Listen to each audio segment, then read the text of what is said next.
Hey guys, Jeff here, and today I've got a little project for you. As I've been working through the belt system of locks, as you've been seeing in a monthly video from me, I have reached my American 1100, and I have been struggling with this guy, so I have gone back and I have been watching Fish Picks video 024, where he talks about how he picked his first 1100. And one of the things that he talks about is progressive pinning. Side note, one of the benefits of making your tension tools out of Allen keys, that sometimes they'll do double duty. This one is actually perfect for loosening that screw.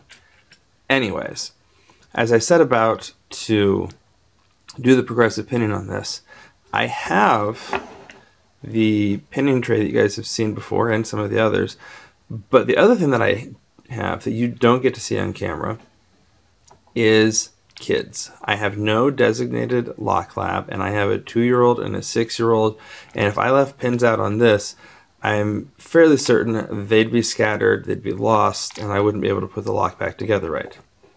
Now, I have seen that there are trays that some people print that have lids on them, and they'll do 3D printing with them, but that just wasn't in the style of poor man's picking. So I pondered for a while and then realized I had what I needed on hand. So here's what I've done. I have taken an old CD case. I took some cardboard, as I talked about in my pinning tray videos.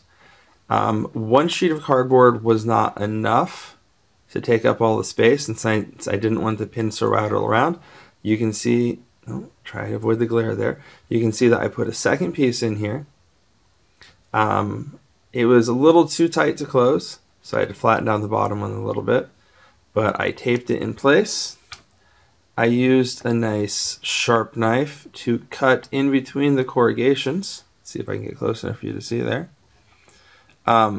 And compress some of that. Now, once I did that, I realized I was afraid of these small pins possibly getting underneath the cardboard.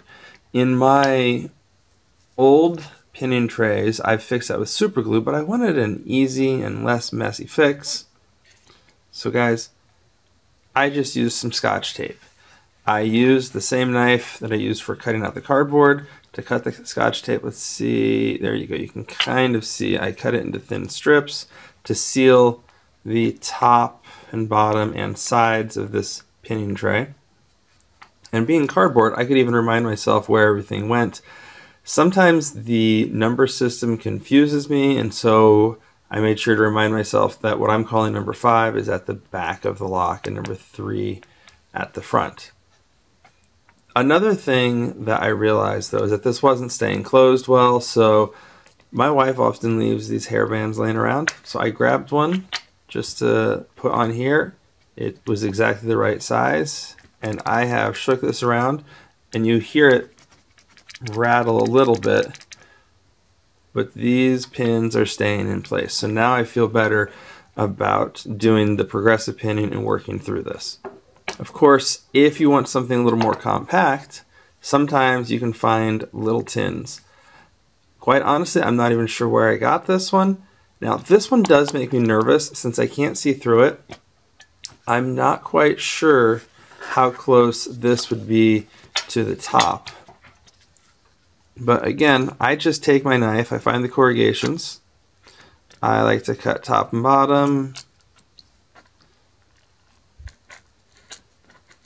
Cut down one side, and I like to lift that out so I can better see. There we go, come on. That way I can better see where the other side is when I cut that out. Sometimes I just press it down in. This one might be better pressed down. And I just kind of squish the ends. And then again with that Scotch tape, get a piece. I know some people have a knack for being able to tear these things. I do not, and so I've just been starting with the knife to get a thin section. And it is, I mean, you can see a small section there that I would use And then what I found is I have to press it down in there and kind of convince it on the ends, but you can see it covers all the gaps. Pins aren't going to fall anywhere down in there. And on this one especially, I would want to label top and bottom, front and back. And I might switch over to this one instead, just because I like to keep things compact based on my situation. But I really love the fact that I can actually look at the pins, kind of study over them here. I've never seen pins quite like these with the serrated spools and whatnot. But at any rate, that's what I have for you today, guys.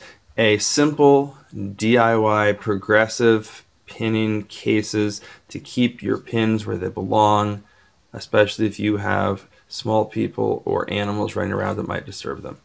I'd love to hear about it. If you do things like this yourself, let me know in the comments below. And guys, I'll talk to you later.